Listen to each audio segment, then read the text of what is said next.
গাজীপুরবাসী আমরা জানি এই গাজীপুর টঙ্গীতে আমাদের মাদ্রাসার ছাত্ররা আমাদের আলেম সমাজ এই গণ অভ্যুত্থানের প্রতিরোধ তৈরি করেছিল।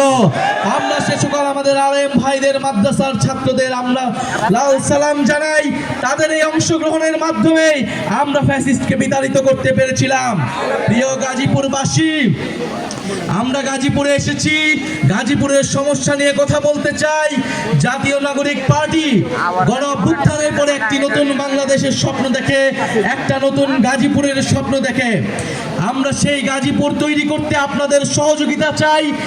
গাজীপুরকে জাতীয় নাগরিক পার্টি এবং গণ অভ্যুত্থানের অন্যতম দুর্গ হিসেবে প্রতিষ্ঠা করতে চাই। আপনারা কি আমাদের সাথে আছেন? আপনারা কি আলী নাসির ভাইয়ের সাথে আছেন? আপনারা মেজর মাহমুদ ভাইয়ের সাথে আছেন? আপনারা মহিম ভাইয়ের সাথে আছেন? আপনারা শোয়েব ভাইয়ের সাথে আছেন? আমাদের কেন্দ্রীয় কমিটির এই চার কাণ্ডারি আপনাদের গাজীপুরে রাজনীতি করে যাচ্ছে, গাজীপুরের মানুষের অধিকারের জন্য, গাজীপুরের মর্যাদা নিশ্চিত করার জন্য লড়াই করে যাচ্ছে। প্রিয় গাজীপুরবাসী, আমরা বলেছি 5ই আগস্টের মধ্যে জুলাই সনদ এবং জুলাই ঘোষণাপত্র হতেই হবে।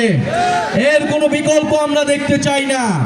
সরকার জুলাই সনদের খসড়া প্রকাশ করেছে, কিন্তু আমরা বলেছিলাম জুলাই সনদ সংস্কার শুধু ঐক্যমত হলে না, এই সংস্কার কিভাবে বাস্তবায়ন হবে সেই বিষয়ে ঐক্যমত হওয়া লাগবে।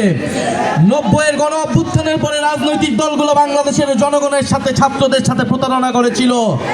ত্রিদলীয় জোটের রূপরেখা তৈরি করা হয়েছিল, এই রূপরেখা কোনো দল মানে নাই। ফলে আমরা এবারও কোনো প্রতারণার সুযোগ দিব না। জুলাই সনদ হতে হবে এবং জুলাই সনদের ভিত্তিতে নির্বাচন হবে এবং এর আইনি ভিত্তি থাকতে হবে। নির্বাচিত যেই সরকার গঠন করুক, এই সংস্কার বাস্তবায়নে সে বাধ্যবাধকতা থাকবে।